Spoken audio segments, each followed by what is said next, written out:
সুদানের মতো আলাদা একটা রাষ্ট্র গঠন করার জন্য তারা একটি গভীর ষড়যন্ত্র করছে।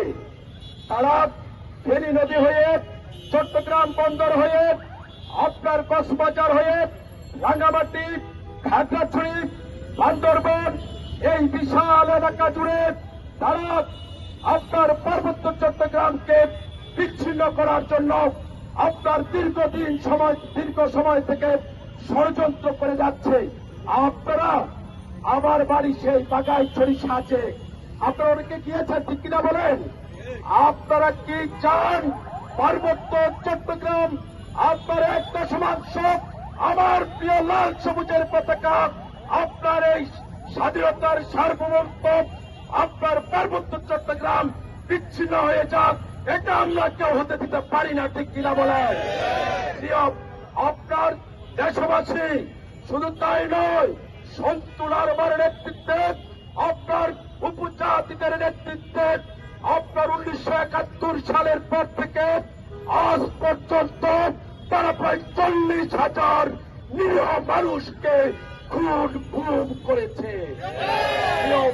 দেশবাসী আপনারা দেখেছেন, ইতিমধ্যে আপনারা দেখেছেন আমার দেশের গর্বিত সেনাবাহিনীর উপরে উপজাতি সশস্ত্র সন্ত্রাসীরা, উপজাতি নারীরা আপনার তাদের পোশাক পরা অবস্থায় তাদের গাড়ি আটক করে তাদের উপরে প্রহার করেছে, আক্রমণ করেছে।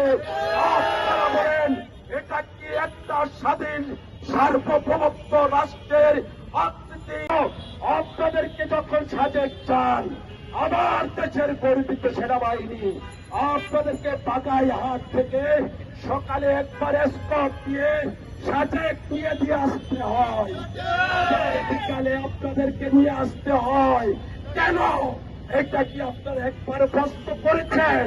তারা ওই আপনার যাতায়াতের পথে আপনার যারা ঢাকা থেকে চায় সারা দেশ থেকে তারা সেখানে সাজেক বেড়াতে চায়, তাদের উপর আক্রমণ করে, তাদেরকে লুটপাট করে, তাদেরকে খুন করে।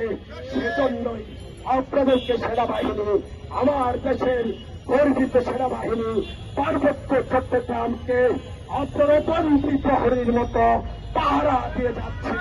তারা আপনার 5 আগস্টে আপনার ফ্যাসিস্ট সরকারের বিদায়ের পরে, খুনি হাসিনার বিদায়ের পরে তারা এর আগ পর্যন্ত তাদের 5% কোটা নিয়ে তারা শেখ হাসিনার দূষণের ন্যায় তারা তাদের পক্ষে ছিল।